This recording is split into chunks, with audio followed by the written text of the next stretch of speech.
किसी ने सही ही कहा है कि भगवान के पांव में स्वर्ग होता है। उनके चरणों जैसी पवित्र जगह और कोई नहीं है। इसीलिए तो लोग भगवान के चरणों का स्पर्श पाकर अपने जीवन को सफल बनाने की होड़ में लगे रहते हैं। लेकिन भगवान के चरणों का इतना महत्व क्यों है, क्या कभी आपने जाना है? भगवान के चरण रज की ऐसी महिमा है कि यदि इस मानव शरीर में त्रिभुवन के स्वामी भगवान विष्णु के चरणाविंदों की धूली लिपटी हो तो इसके अंगुरू, चंदन या अन्य कोई सुगंध लगाने की जरूरत नहीं है। भगवान के भक्तों की कृति रूपी सुगंध तो स्वयं ही सर्वत्र फैल जाती है। संसार के पालनहार व परम दयालु भगवान विष्णु सब में व्याप्त हैं। शेषनाग की शैया पर शयन करने वाले, शंख, चक्र, गदा और पदा धारण करने वाले भगवान विष्णु के चरण कमल भूदेवी और श्रीदेवी के हृदय मंदिर में हमेशा विराजित रहते हैं। भगवान के चरणों से निकली गंगा का जल दिन रात लोगों के पापों को धोता रहता है।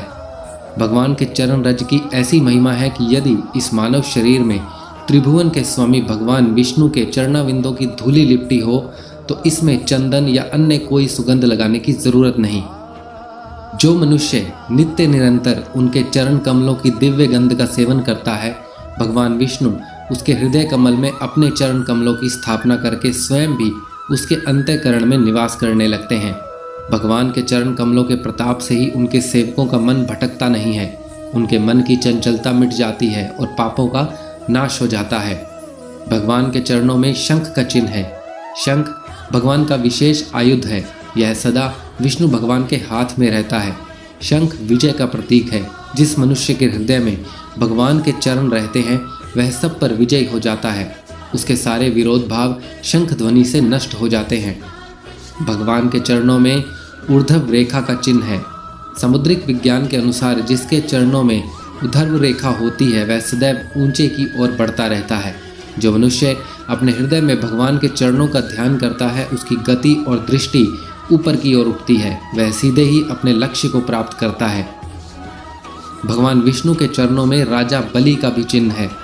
भगवान राजा बलि को ठगने गए थे परंतु अपने आप को ठगा आए और उन्होंने सदैव राजा बलि के द्वार पर पहरेदार बनकर रहना पड़ता है।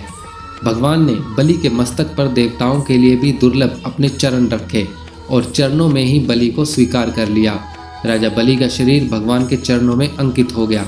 इससे बढ़कर सौभाग्य की बात क्या हो सकती है। राजा बलि को पहले अपने राजमत था। प्रहलाद जी जो कि उनके पितामह थे उनको समझाया पर बलि नहीं माने। प्रहलाद जी ने देखा कि बीमारी बढ़ गई है तो भगवान का स्मरण किया। भगवान ने वामन रूप में आकर बलि के संपूर्ण राज्य के साथ शरीर तक को नाप लिया। राजा बलि ने जब राजत्व का साज हटाकर मस्तक झुकाया तब प्रभु ने उसके आंगन में खड़े रहना अंगीकार किया।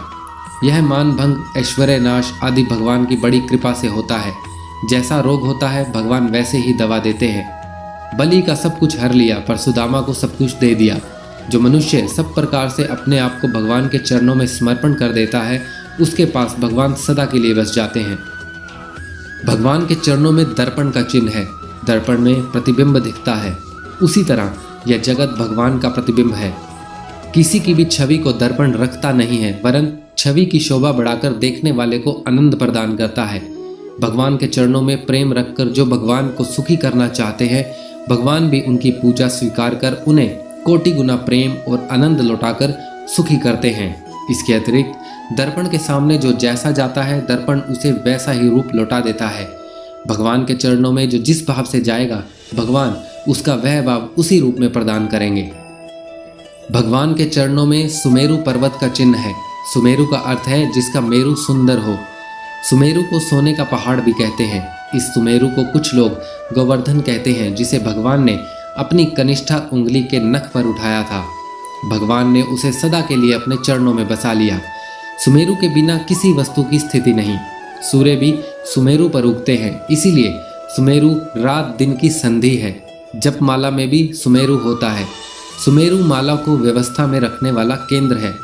स्वर्ण में सुमेरु के अंदर अनंत धनराशि छिपी है। जिसे भगवान के चरण प्राप्त हो जाते हैं उसे संसार का सबसे बड़ा धन प्राप्त हो जाता है।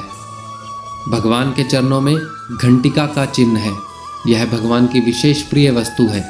पूजा में यह अत्यंत आवश्यक है। भगवान करधनी में छोटी छोटी घंटी लगी रहती है।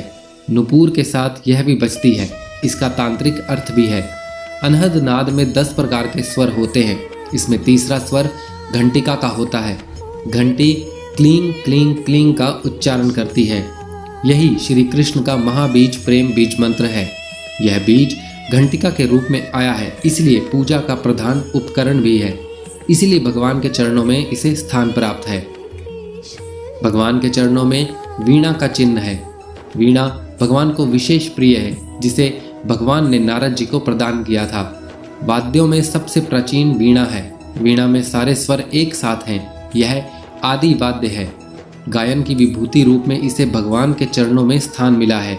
वीणा भगवान का नाम गाती है। जिसके हृदय में भगवान के चरण है, उसे सदैव सब जगह वीणा का स्वर सुनाई देता है। बिनती करी मुनि नाई सिरु, कहकर जोरी बहोरी, चरण सुरोहु नाथ जिन कबहू, तजे मते मोरी। भावार्थ, मुनि ने विनती करने और फिर से सिर नवाकर हाथ जोड़कर कहा, हे नाथ, मेरी बुद्धि आपके चरण कमलों को कभी न छोड़े। अर्थात मैं भगवान के परम पवित्र चरण कमलों की वंदना करता हूँ, जिनकी ब्रह्मा, शिव, देव, ऋषि, मुनि आदि वंदना करते हैं और जिनका ध्यान करने मात्र से सारे पाप नष्ट हो जाते हैं। जिस प्रकार धन लोलुप मनुष्य के मन में सदैव धन बसता है, वैसे ही हे प्रभु, मेरे मन में सदैव आपके चरण कमल का वास हो। जय श्री हरि। तो दोस्तों, ये थी हमारी आज की जानकारी। उम्मीद करते हैं आपको बहुत पसंद आई होगी। ऐसी ही और जानकारी प्राप्त करने के लिए प्लीज़ हमारे चैनल को सब्सक्राइब करें और अपने सुझाव में कमेंट बॉक्स में भेजें। धन्यवाद।